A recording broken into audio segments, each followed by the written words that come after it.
So, for the first question, can you tell us at least four skills that are important for the success of your study and why?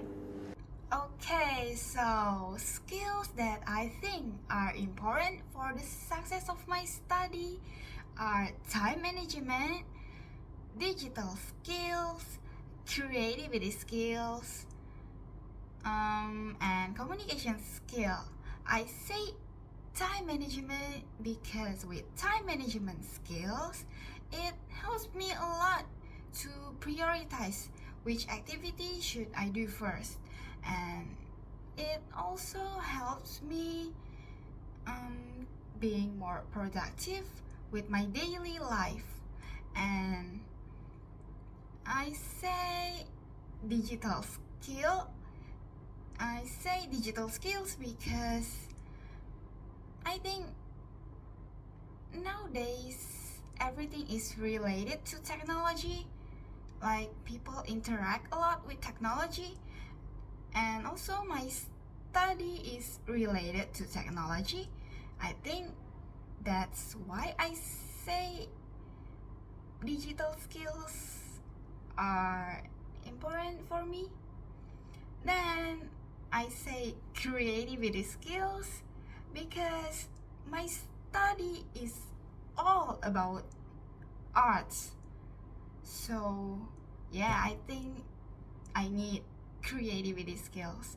And then I say communication skills because whether in college or in the workplace, we need to interact with other people. We need to connect with other people.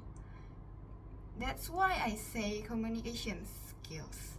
With a good communication skills, I think it will help me a lot with gaining more good relationship with others. Next, could you tell me what types of social media are you using and what benefits can you get from it and why? I use YouTube. I use YouTube because it simply entertain me.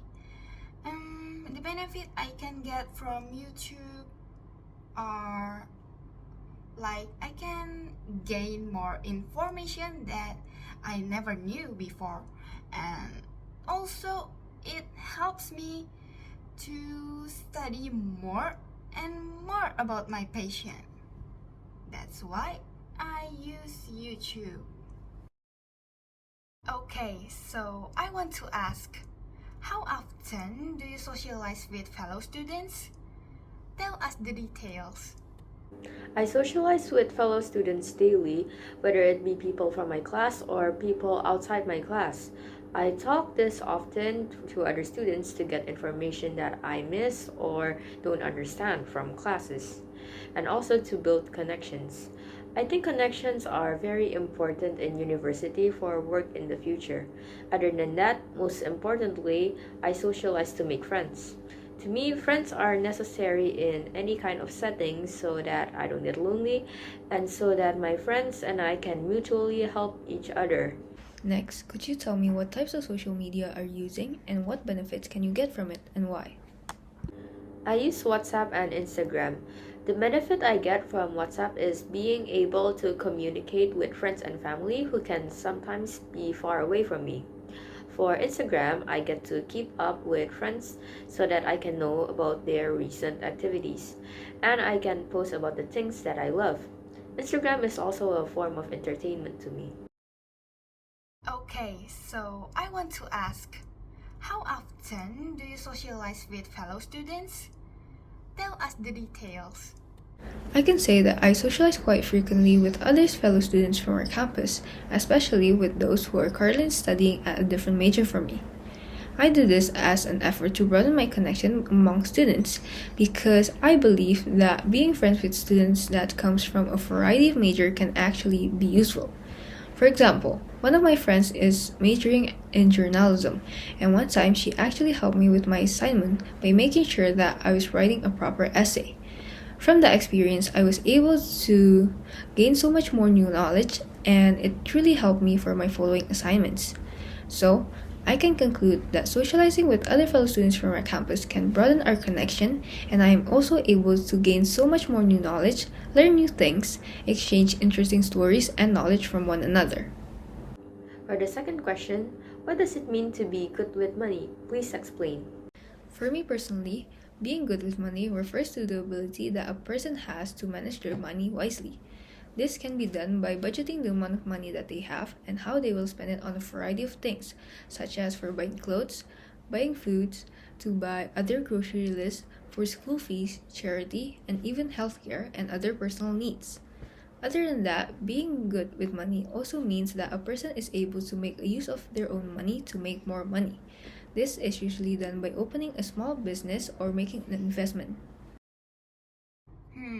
Okay, let's see photo number 3. I think they are having a group discussion, but I think it's also a company meeting. I think the person who is standing right in the middle, and also he is holding a piece of paper, I think he is the boss. And the persons who are sitting down at the chair, I think they are the employees. And there is also a lady who is raising her hand up.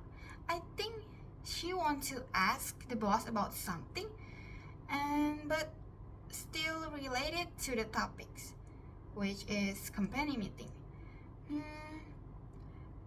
And then the boss is allowing her to ask the question by gesturing his hand. I think overall this picture is all about company meeting and having a group discussion. I think that's all I can describe. In this image, I can see that there are 6 people working in the medical field. I know that they are working in the medical field from their attire.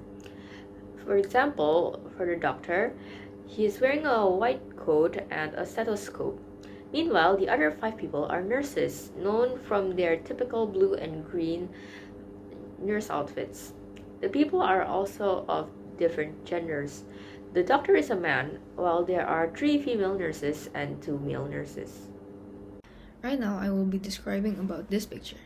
From this picture, I can clearly see that there are 5 people in total that are currently gathering in a small room that is very similar to a meeting room.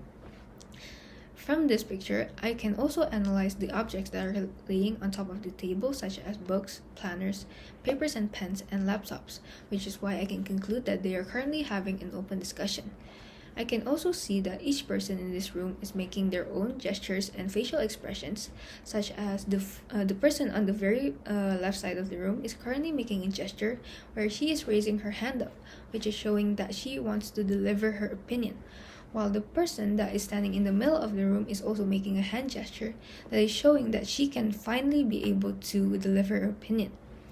The other 2 people that are in this room are also making their own facial expressions, which are showing that they are paying attention to whatever she is saying. And for the last point, I can also see that they are currently wearing an attire which is classified as a formal wear, and that is why I can conclude that this picture portrays a situation where they are currently holding a professional meeting. I have a question to ask. What do you guys think should people consider when planning a memorable holiday? In my opinion, it's the activities. I don't think the destination matters much, whether it's close or far from home. It's what you do on a holiday that makes it memorable. I personally think that the weather is an important factor that you need to think about when it comes to planning a memorable holiday. I mean, the activities is also important, but what's the point of doing an activity if the weather is not well? For example, you have planned a trip to Bali and then you have planned to go to the beach on a beautiful sunny day. But then, out of nowhere, it just started raining. Isn't that just like disappointing? I think I agree that people should consider the activities to make a good memorable holiday, because I think the activities is the main factor to make a good memorable holiday itself. I think like other factor may matter too, but like it's not the main of it. For the example, like if the sky looks like it wants to raining, people still can do indoors activities. They can like playing cards, they can watching movies, or maybe make a hot chocolate drinks. Like this kind of activities can make a good memorable holiday. But if you still want to do outdoors activities instead, yeah, maybe weather should be considered too. I choose UMN because when I was in high school, UMN came to my high school. But not only UMN, many other universities also came to my high school to promoting their university so students can join. I choose UMN because my friend recommended it.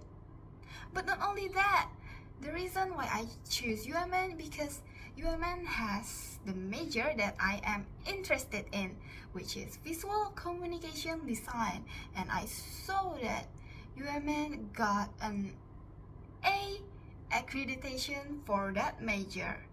And also UMN has a good facilities like shuttle bus.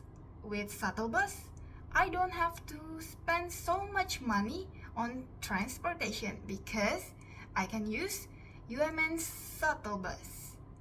That is the reason why I choose UMN.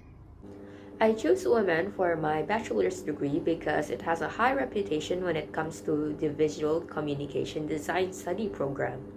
I have considered taking Visual Communication Design since the first year of high school.